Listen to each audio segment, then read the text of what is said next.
Salut les amis! J'ai comme parabole à vous offrir, une parabole qui m'est personnelle à vous offrir aujourd'hui. C'est celle d'une émission de télévision qui s'appelle Le Bon Docteur. Je vous lis ce texte et je vous reviens par la suite pour vous démontrer comment chaque personne, peu importe un handicap, peu importe une force, peu importe une faiblesse, est utile à l'humanité. Écoutez bien. Cette émission de télévision, Le Bon Docteur, dans laquelle un jeune homme autiste est devenu un brillant médecin malgré son handicap, mais surtout par le développement de ses habiletés personnelles, nous démontre comment tout et chacun peut être très utile à l'humanité, mais surtout au royaume de l'amour, de la paix et de la joie. Nous sommes tous des handicapés, physiquement, mais surtout spirituellement. Dans l'univers, rien, absolument rien n'est inutile. Tout est essentiel et nous permet de comprendre et d'évoluer. Avec chacun de nos handicaps, qu'ils soient physiques, émotifs ou spirituels, toute personne est appelée à accomplir sa mission auprès de ceux et celles qui l'entourent. Le choix du handicapé fait partie de la mission. Nous avons accepté l'handicap ou les épreuves qui un jour ou l'autre vont se présenter au cours de notre passage sur la terre. Que vous le croyez ou que vous ne le croyez pas, ce n'est pas important. Soyez assurés que rien ne vous arrive sans que vous l'ayez accepté. Pire, sans que vous l'ayez créé. Face à un handicap, face à notre handicap, nous devons apprendre car c'est un enseignement qui nous est donné. Tout sert à nous faire évoluer. En effet, notre plus grand handicap, encore si peu décrit par nos chercheurs scientifiques, n'est-il pas d'avoir oublié ou voilé notre vie éternelle par la matière? Est-ce que Dieu se trouve à l'intérieur de tout cela? Est-ce que je suis capable d'identifier mes handicaps? Sur le plan physique, c'est assez facile parce que nos sens nous permettent de les identifier, que ce soit une infirmité, une perte de membre, que ce soit la maladie. Sur le plan émotif, c'est plus difficile, puis c'est pas sûr non plus qu'on veut accepter. Donc, on peut avoir des problèmes au niveau de l'insécurité, de dépendance affective, de diverses substances, de la drogue, de l'alcool, peu importe. Sur le plan spirituel, c'est encore peut-être plus délicat. Est-ce que je suis capable de déterminer que j'ai des pensées qui sont troubles? Est-ce que j'ai des illusions? Est-ce que j'ai une utilisation erronée de l'amour, de ma volonté? Que faisons-nous avec ceci?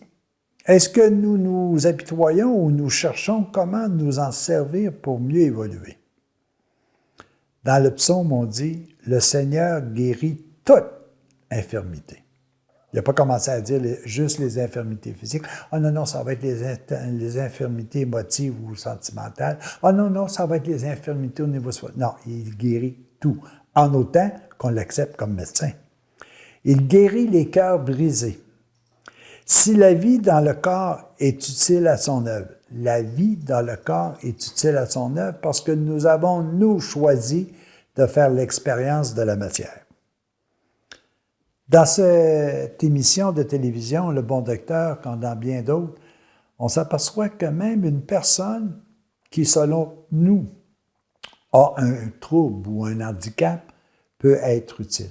Puis, il y a d'autres choses qui sont essentielles pour moi, puis qu'on voit souvent. On voit apparaître, par exemple, des personnes qui sont handicapées et puis qui font des choses extraordinaires à la télévision. Des personnes, par exemple, qui souffrent d'un problème au niveau mental, mais qui sont capables de pouvoir exprimer leur être, même leur bien-être. Ils sont heureux de se présenter. Ils sont heureux, comment je pourrais dire, de témoigner que malgré les handicaps, ils sont bien vivants. Je regardais tout récemment, entre autres, une annonce des amputés de la guerre, où on voit des jeunes qui jouent au soccer, qui font de la natation, qui font de la bicyclette, qui ont un handicap. Mais leur handicap, ils s'en sont servis positivement pour démontrer à des personnes qui vivent des choses similaires comment il est possible de s'en sortir également.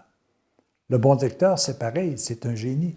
Et probablement que la majorité des génies ont d'abord et avant tout des handicaps, car ils ont développé un aspect d'eux qui est supérieur à une autre partie. Alors, les amis, regardez bien souvent d'une façon positive tout ce qui vous est présenté et puis dites-vous, est-ce que ça, c'est quelque chose qui peut me servir?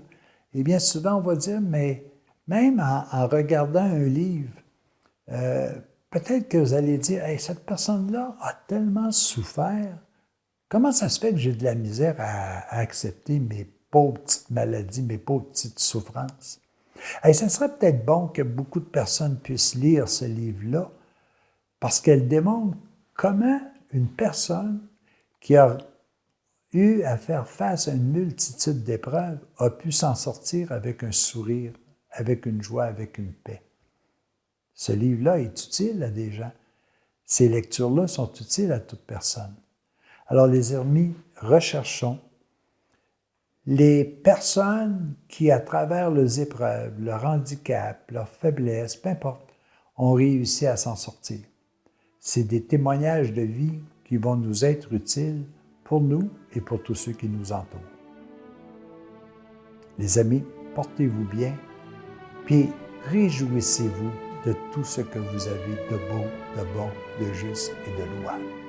À la prochaine.